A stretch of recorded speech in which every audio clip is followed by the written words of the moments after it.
Hiya, it's Molly from the Reading Hour. I hope you're all well and I hope you've all had a lovely week.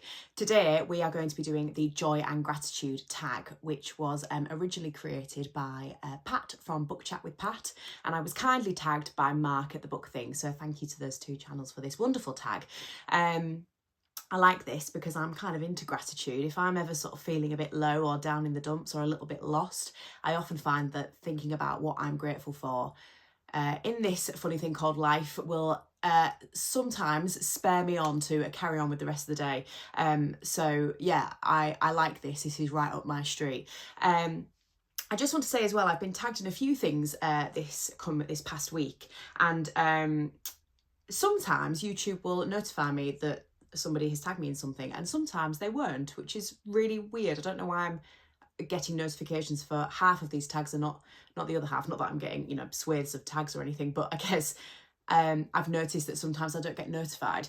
So if you have tagged me in anything and I haven't responded, please don't think that I'm cruel-hearted or rude. I just literally, YouTube hasn't told me. So yeah, it's quite unusual. I've watched a few videos then gone, the reading hours in the description there, why wasn't I told? So yeah, just a heads up for that. So this prompt is accompanied by some wonderful quotes to get those neurons firing in your brain for some wonderful answers. So I'll have a go. Joy. Let's be grateful to the people who make us happy. They are the charming gardeners who make our souls blossom, by Marcel Proust.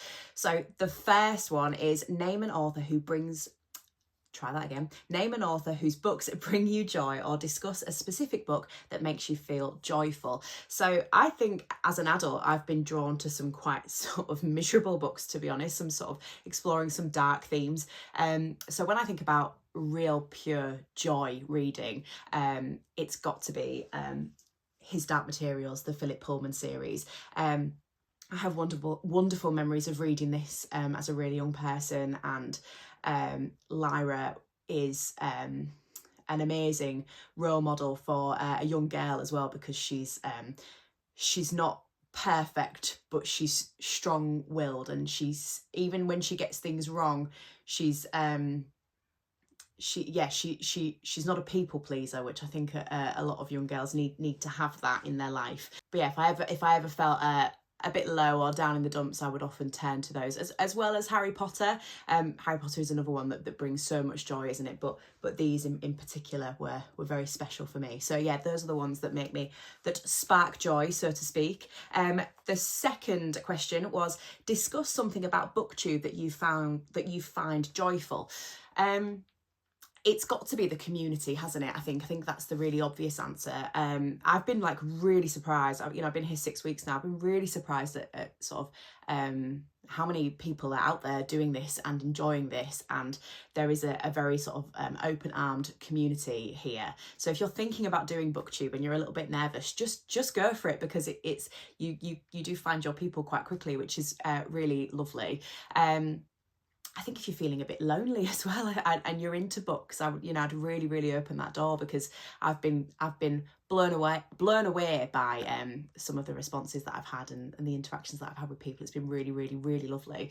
But I also wanted to mention that I've been getting a lot of enjoyment from reading things with the intention to review them. So I think it's fun to just read something quite lightly, you know, I don't know, on a plane, on a bus, whatever.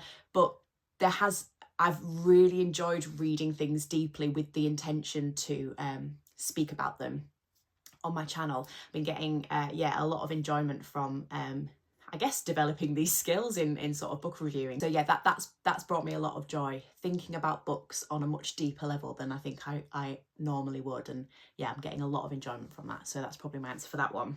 Okay, so the next prompt is about friendship. Kindred spirits are not so scarce as I used to think. It's splendid to find out there are so many of them in the world. That's kind of how I feel about Booktube, to be honest.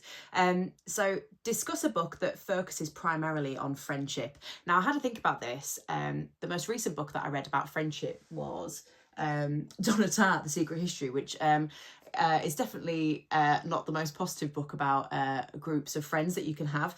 And so the one that really came to mind was Never Let Me Go by Kazuo Ishiguro. I hope I'm saying that correctly.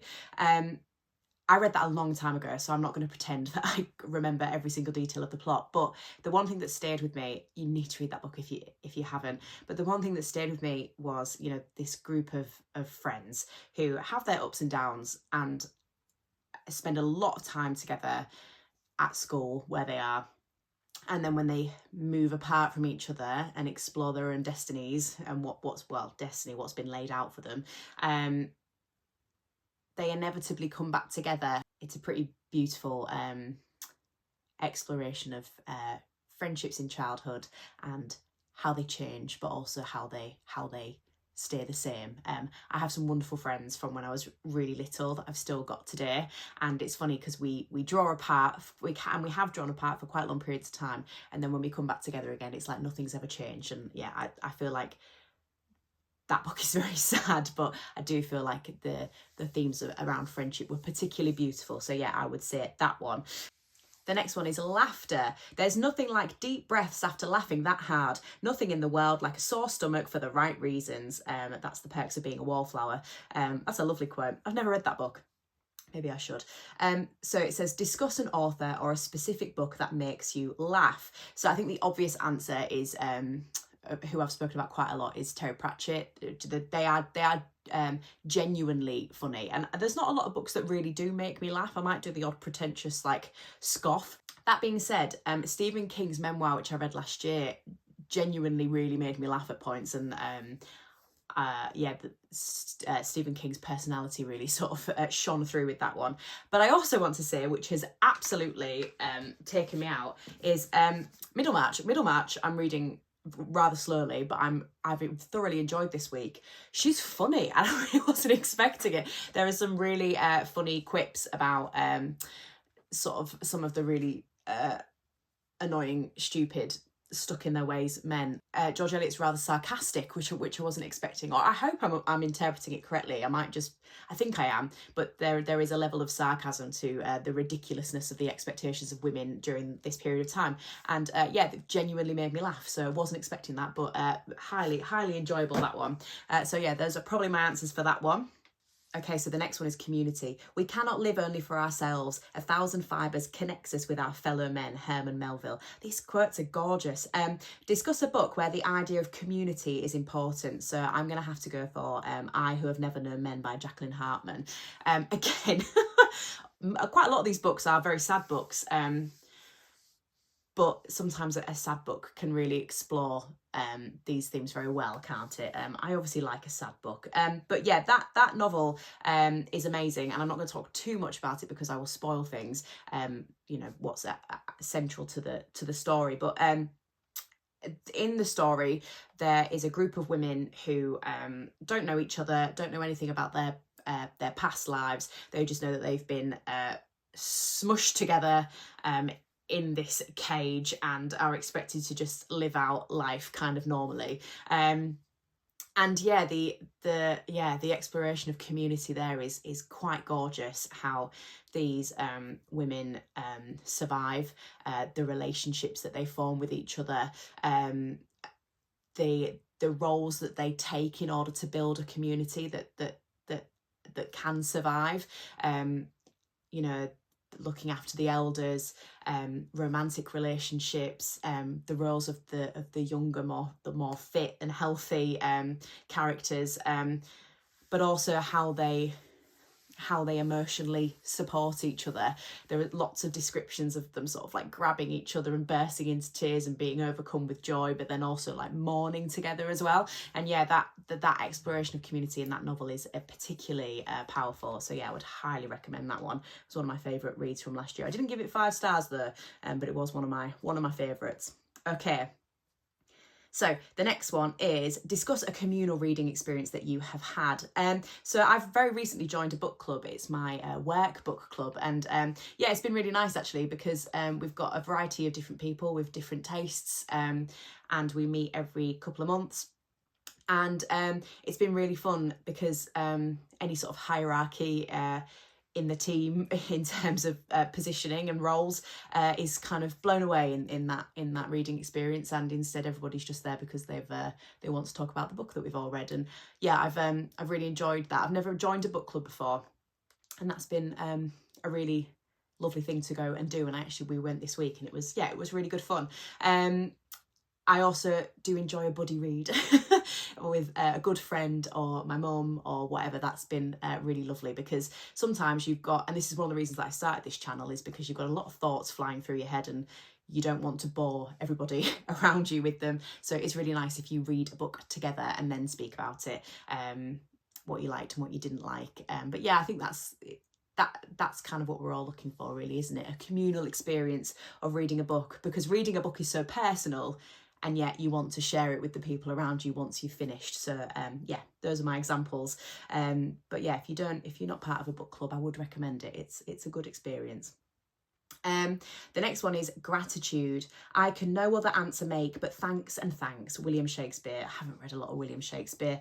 Well, I haven't picked up any William Shakespeare since school. Maybe I should, but that's lovely, isn't it? I can no other answer make but thanks and thanks. Name a book in which a character demonstrates real gratitude, or name a book that left you feeling a sense of gratitude. I've spoke about this a lot recently because it's been a recent read, but the one that immediately came to mind was Educated by Tara Westover, mainly just because the whole idea of the book is that she's not able to access good quality education, and I have been very lucky that that's where I live and who I am. The country that I'm in, it's a legal obligation that I am educated, and so yeah, you can't help but feel gratitude about that, but also about to feel grateful about having a loving, supportive family that care about your well-being as well. That you can you could be rather grateful about that, which Tara Westover, you could argue, did not have. So yeah, that's probably a good answer for that one, I think. And finally, tag others to spread a sense of joy and gratitude. So if you're watching this and you've got a Booktube channel or you want a Booktube channel, go for it. But I will pop some names down below. If you're not notified, I do apologise. I don't understand why it does and why it doesn't sometimes. But yeah, there's some tricky times in the news at the moment, isn't there? I do find I try to engage with what's going on in the world. I almost can't resist. But sometimes it starts to feel like layers on top of layers on top of layers of sad, scary things going on in the world. So let's combat that with a little bit of joy and gratitude here in Booktube. So yeah, lovely tag. I think I'm pretty late to it. So if you've done it already, don't worry. And if you don't want to do it, don't worry. But yeah, I hope you've enjoyed the video, and I'll see you soon. Bye.